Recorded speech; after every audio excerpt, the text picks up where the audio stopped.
One of the things that I've learned in the last 5 years is that so much of our programming, so much of our unconscious mind is rooted in the body. And people store traumas, shocks, crisis, past experiences that are strong emotional charges. They store those in the body because every time we remember the experience, we're producing the same chemistry in the brain and body as if it's happening. So the body actually becomes conditioned into the past. And so the body in its resistance is clinging to the known and the familiar, even though we want our future to begin to change. So if you understand then that you can't think greater than how you feel when you're addicted to certain emotions, or when you've been thinking and feeling in the same cycles and feeling and thinking that you condition your body to become the mind of that emotion, then when feelings become the means of thinking, then for the most part people are thinking in the past. So the body is struggling because it's clinging to the known, because it doesn't trust the unknown. And so some people would rather hold on to their suffering or their pain than take a chance in possibility. There's nothing wrong with that. It's just becoming conscious of the process. And so when people begin to do this work, the first thing we teach them is about that elegant, generous present moment. And when you're truly in the present moment and you're totally focused, something amazing happens. You forget that you have a body. You forget about the people in your life. You forget about the things you own, your cell phone, your computer, your car, your home. You forget about where you're sitting, where you need to be, what place you have to go to, and you forget about time in and of itself. You take your attention off of time. And in that moment, you become pure consciousness. Now that is the elegant, generous present moment. And when you are truly in the present moment, that intelligence that lives within you and all around you is always present. It's always paying attention. And that's the moment there's an alignment between the subjective consciousness that's free-willed and the objective consciousness of the quantum field. You're looking right in the mirror. So then, in order for us to heal our bodies, we have to get beyond our bodies. In order for us to change some aspect of our identity or personality, we have to literally forget about ourselves. In order for us to change some problem or condition in our life, we have to forget about our present life and forget about the predictable future or the familiar past. And so you can only talk around this concept.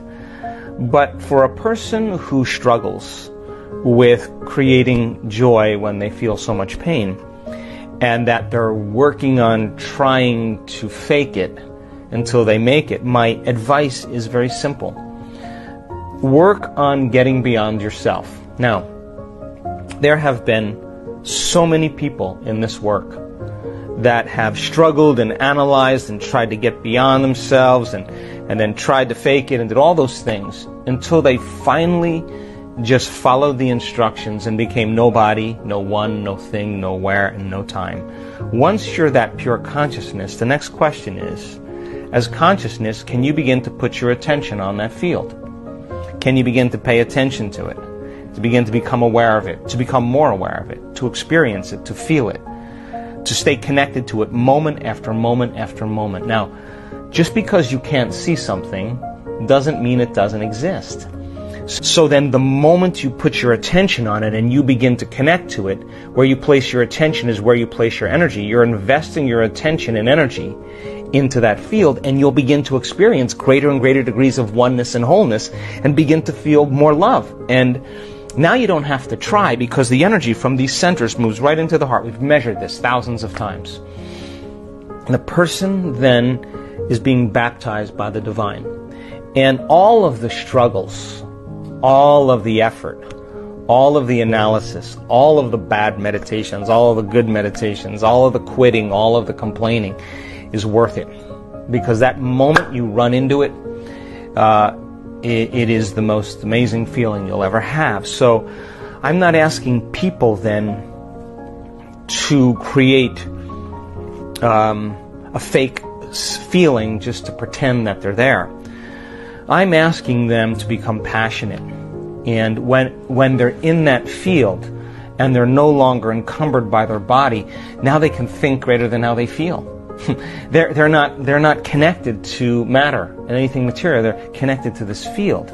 So I think about when I'm creating, if I am going to do something unlimited, I gotta feel unlimited. If I'm gonna create something magnificent, I have to become magnificent. So we have to work ourselves up into that state. And so there's an excitement, there's a change in energy. And when there's a change in energy, when you change your energy, you change your life. And nobody changes until they change their energy. So the fundamental question is, what do you get passionate about?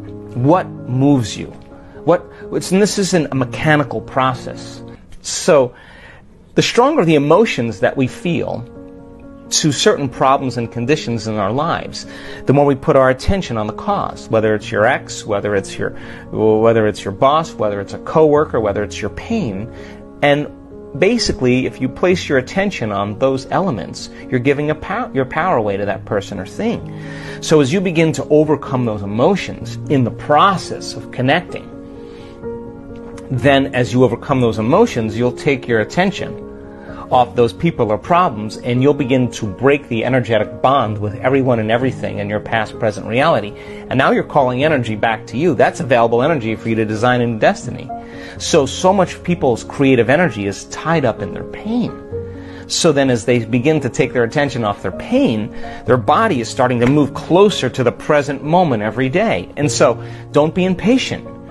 Every day is the mastery of self. If you overcome just a little bit of yourself every day, there will be a different feeling that warms your heart. That's where I want people to be.